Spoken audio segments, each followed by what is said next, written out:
আসসালামু আলাইকুম। বাংলাদেশের মানুষ এমন একটা অবস্থায় গিয়ে পৌঁছাইছে যে এরা যা কিছু পায় সেটা নিয়েই কেন জানি সমালোচনা করার চেষ্টা করে। বাংলাদেশ ক্রিকেট বোর্ড এক একজন গনে গনে বলতেছে যে গত 17 দিনে বাংলাদেশ মাত্র 4 দিন বা 4টা নেট প্র্যাকটিস করেছে বা 4টা সেশন করেছে, যেভাবেই বলেন না কেন। এইটা নিয়ে খুব আলোচনা হচ্ছে মূলধারার মিডিয়াতে। আমি যদি নামগুলোও বলি, 71 টেলিভিশন থেকে শুরু করে যমুনা টেলিভিশনের তাহমিদ অমিত ভাই পর্যন্ত এই একই প্রশ্ন করছেন। পাশাপাশি রিয়াসাত আজিম থেকে শুরু করে অন্যান্য যারা আছেন তারাও সেম কথা বলছেন যে প্র্যাকটিস কেন বাংলাদেশ করছে না। এখন এটা তো বলছেই, পাশাপাশি আরও একটা কথাও তারা বলে, সেটা হচ্ছে যে গত 17 দিনে মাত্র 4 দিন বাংলাদেশ প্র্যাকটিস করেছে পুরো দলটা নিয়ে। এখন আপনাকে তো হিসেব করতে হবে, গত 17 দিনে বাংলাদেশ দল 5টা ম্যাচ ডে ছিল। এখন ওই 5 ম্যাচের থেকে একটা ম্যাচ বাদ গেছে, সেটা ভিন্ন আলোচনা। সেটাও বাদ গেছে বৈরী আবহাওয়ার কারণে। তার মানে 5টা ম্যাচ ডে ছিল, ওই 5 দিন তো আপনাকে বাদ দিতে হবে। সেই 5 দিন তো আর অনুশীলন করতে পারবে না বাংলাদেশ। বাদ দেন তার পরের 5 দিন, তার মানে ওই প্রথম দিন ম্যাচ, পরের দিন বিশ্রাম, এরকমই তো হওয়ার কথা। এটাই তো ক্রিকেট বিশ্বে হয়ে থাকে, শুধু আমাদের বাংলাদেশ না, পৃথিবীর সমস্ত ক্রিকেট দলেরাই অতিমাত্রায় প্রয়োজনীয় না হলে ম্যাচের পরের দিন তারা খুব সম্ভবত বা খুব সাধারণত তারা অনুশীলনটা করে না। তো বাংলাদেশ প্রথম দিন ছিল ম্যাচ ডে, প্রথম 5 দিন বা ওই 5 দিন, তারপরে আরও 5 দিন যদি সেখানটা যোগ করেন হয়ে যাবে 10 দিন। এই 10 দিন বাংলাদেশ কিন্তু অনুশীলন করার সুযোগই পায়নি। আর বাকি থাকে 7 দিন। এখন হিসেব করলে সেই 7 দিনের ভিতরে তো বাংলাদেশ 4 দিন প্র্যাকটিস করেছে, আরও বাকি থাকে 3 দিন। এখন বলতে পারেন যে বাংলাদেশ ডালাস থেকে নিউ ইয়র্কে গেছে, নিউ ইয়র্ক থেকে আবার ডালাসে এসেছে। এইগুলো ট্রাভেলিং একটা ঝামেলা কিন্তু থাকে বা ছিল। আবার পাশাপাশি বাংলাদেশি ক্রিকেটাররা মেন্টালি প্রিপারেড হওয়ার জন্য, মেন্টালি নিজেদেরকে প্রস্তুত করার জন্য বিভিন্ন অনুষ্ঠানেও তারা যোগ দিচ্ছে। ইসলামিক একটা মসজিদের অনুদানের জন্য তারা সেখানটায় যোগ দিয়েছেন। সাকিব আল হাসানের বাসায় ডিনার করেছেন, সেটা নিয়ে আমিও কথা বলেছি যে ডিনারে ভাত খেতে হবে কেন, একটা ক্রিকেটার ডিসিপ্লিন মেনটেন করে চলবে না কেন, সেটা ভিন্ন একটা আলোচনা। কিন্তু 17 দিনে মাত্র 4 দিন প্র্যাকটিস করেছে বাংলাদেশ। এইটা নিয়ে যেইভাবে নিউজ করা হচ্ছে, যেইভাবে ভিউ কামানো হচ্ছে, এইটা আমার কাছে খুবই খারাপ লেগেছে। বাংলাদেশ দল, আপনি যদি দেখেন ওই যে ম্যাচের পরবর্তী, আমি যে বললাম যে ম্যাচের পরের দিন যে অফ ডে থাকে, এইটাও যদি আপনি গণায় ধরেন তাহলে 7, 5, 12 দিন, 12 দিনে বাংলাদেশ 4 দিন অনুশীলন করেছে, ধরেন 2 দিন ট্রাভেলিং করেছে বা 3 দিন ট্রাভেলিং করেছে, তাহলে 12 দিনের থেকে 4 দিন আরও ধরেন 3 দিন, তাহলে 7 দিন হিসাব করেন। এই 12 দিনের থেকে 7 দিন কিন্তু বাংলাদেশ একটা ব্যস্ততার ভিতরে ছিল। বাদ বাকি যে 5 দিন, সেই 5 দিনে হয়তো তারা বিশ্রাম করেছে, হয়তো বা তারা বিভিন্ন অনুষ্ঠানে যোগদান করেছে, সেটা ভিন্ন আলোচনা। কিন্তু ওইভাবে প্রখরভাবে যেভাবে আপনি কাঠগড়ায় দাঁড় করিয়ে দিচ্ছেন, এইটা আমার কাছে একেবারে ঠিক মনে হয় না। এইবার আসি মূলের আলোচনায়। যেই আলোচনাটা মূল এই ভিডিওর সবথেকে ইম্পর্ট্যান্ট জায়গা যেটা, সেটা হচ্ছে 2টা দিক।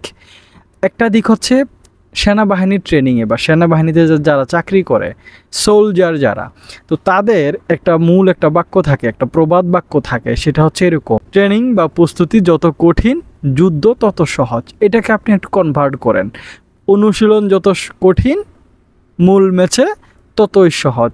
তো এইটা ক্রিকেটের সাথেও যায়। আপনি যত বেশি অনুশীলন করবেন, প্রস্তুতি নেবেন, আপনার স্কিল ওয়াইজ আপনার যে সমস্যাগুলো প্র্যাকটিসে হবে আপনি বুঝতে পারবেন, বা আপনার কোচ, আপনার টেকনিশিয়ান, আরও যারা থাকেন, প্রত্যেকেই যারা আপনার ভুলটা ধরতে পারবেন, সেখানটা ঠিক করার একটা মাধ্যম তৈরি হয়। আপনি জানতে পারেন যে আপনার একটা ভুল হয়েছে।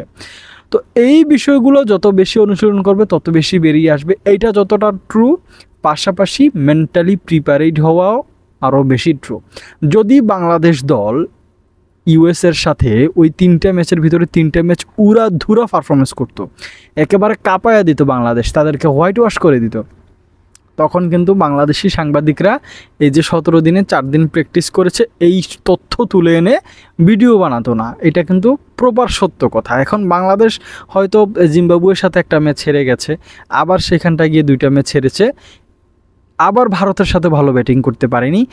এই পারফরমেন্সের কারণেই এখন কেউ বলছেন যে আপনি ভাত কেন খাবেন, কেউ বলছেন যে 17 দিনে মাত্র 4 দিন নেট প্র্যাকটিস করেছে বাংলাদেশ, আবার কেউ পাকিস্তানের প্র্যাকটিসের কাছে গিয়ে ইনডোরে গিয়েও ভিডিও বানাচ্ছে যে দেখেন ইনডোরে পাকিস্তানি প্লেয়াররা প্র্যাকটিস করছে, বাংলাদেশ কেন করছে না? তাসকিন একা একা করছে, হাথুরু সিংহে কেন আসেননি? বোলিং কোচ কেন এসেছেন? মাত্র 4 জন কেন এসেছেন? এই ধরনের কথাবার্তা যারা বলেন তাদের উদ্দেশ্যে আমি একটা কথা বলতে চাই, সেটা হচ্ছে বাংলাদেশ দল মনে করছে আপনি এই 4 দিন বা 3 দিন বা 2 দিন বা 1 দিন বা 10 দিন বা 15 দিন প্র্যাকটিস করে বিশ্বকাপে ওই পরিমাণ পরিবর্তন আপনি করতে পারবেন না যেই পরিমাণ পরিবর্তন আপনার মেন্টালি হয়ে গেলে আপনি হয়তো একটু ভালো প্রিপারেড হতে পারবেন। আমি জানি না এটা শিওর কি না, তবে এইটা আমার ভাবনার একটা অংশ হিসাবে আমি আপনাদের সামনে বললাম যে এইটাও হইতে পারে। হয়তো সাকিবের বাসায় ডিনার করলে সবাই একটু সখ্যতা বিতর্কতভাবে তৈরি হবে, হয়তো বা মসজিদে যে চ্যারিটি অনুষ্ঠানে বাংলাদেশের 4 জন বা 3 জন গেছেন, সেখানটা হয়তো তারা একটু মহানুভবতার কাজ করেছেন, সেখানটা হয়তো তাদের মেন্টালিটি আরেকটু বাড়বে। তো ওই দিকগুলোই হয়তো বাংলাদেশের টিম ম্যানেজমেন্ট করার চেষ্টা করছে। হান্নান সরকার ওই দিন একটা টেলিভিশনে তিনি বলেছেন যে আপনি পারফরমেন্স বহিরাগত দিক থেকে যত কিছুই দেখেন, দেখা যাবে যে বাংলাদেশ দল হয়তো একটা চাপে আছে, বাংলাদেশ দল হয়তো একটা সংকীর্ণ অবস্থায় আছে, কিন্তু ক্রিকেটারদের সাথে কথা বলে দেখা গেছে যে তারা আসলে মেন্টালি প্রিপেয়ার্ড আছে, তারা মুখিয়ে আছে মূল পর্বে খেলার জন্য। আবার দ্য গ্রেন রিড স্টোরি একটা আছে বাংলাদেশ ক্রিকেট বোর্ড তাদের অফিসিয়াল সাইটগুলোতে প্রকাশ করে, সেইখানটাতেও ক্রিকেটারদেরকে ওইভাবেই কথা বলতে দেখা গেছে। তারা অনেকটা আত্মবিশ্বাসী আমার কাছে মনে হয়েছে তাদেরকে। তো সব কিছু মিলিয়ে শুধুমাত্র প্র্যাকটিসটা করেনি বাংলাদেশ।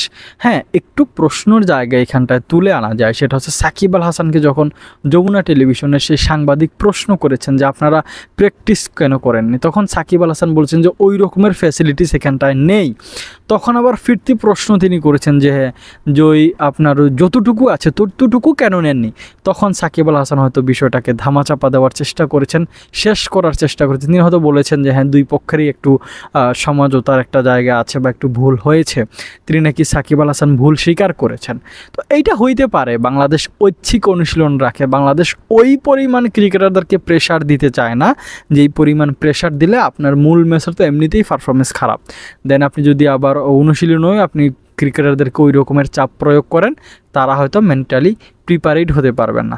সাকিব, তামিম, মুশফিক, মাহমুদুল্লাহ, আপনার এই মুহূর্তে দলে যারা যে 15 জন আছেন, তানজিদ তামিম, সৌম্য সরকার, নাজমুল শান্ত, রিশাদ, জাকের, লিটন কুমার দাস, এদের প্রতি বাংলাদেশ ক্রিকেট বোর্ডের একটা ভরসা অবশ্যই আছে, একটা বিশ্বাস অবশ্যই আছে। তো ওই বিশ্বাসের দিক থেকে হয়তো মেন্টালি প্রিপারেড করার চেষ্টা করছে নতুন করে, যে তোমার এটা ভুল হচ্ছে, ওইটা ভুল হচ্ছে, ওইটা ভুল হচ্ছে, ওইটা ভুল হচ্ছে, এই সমস্ত কথাবার্তা না বলে বাড়তি প্রেশার প্রয়োগ না করে তাদেরকে তাদের যে ন্যাচারাল বা বেসিক যে ক্রিকেটটা আছে সেইটা খেলানোর ট্রাই করছে বাংলাদেশ ক্রিকেট বোর্ড, হইতে পারে। তো এই হচ্ছে আমার আজকের মূল কথাবার্তা। আপনার কাছে কি মনে হয় বাংলাদেশি সাংবাদিকরা বা মূলধারার মিডিয়া যেভাবে এটা প্রচার করছে আদৌ কি ঠিক করছে তারা? বিশ্বকাপ শুরুর আগে এমন একটা সময়ে এসে যখন অবশ্যই ক্রিকেটারদের চোখে কিন্তু এই সমস্ত নিউজগুলো যায়, তাদের কানে কিন্তু এটা তাদের কান পর্যন্ত বাজে। তো ওই ক্রিকেটাররা আপনাদের এই নিউজ দেখে, আপনাদের এই ভিউ কামানো দেখে, এই ডলার কামানো দেখে তারাও হয়তো আর একটু বিভ্রান্ত হয়ে যায়। যাই হোক, ভালো থাকবেন, সুস্থ থাকবেন, আল্লাহ হাফেজ।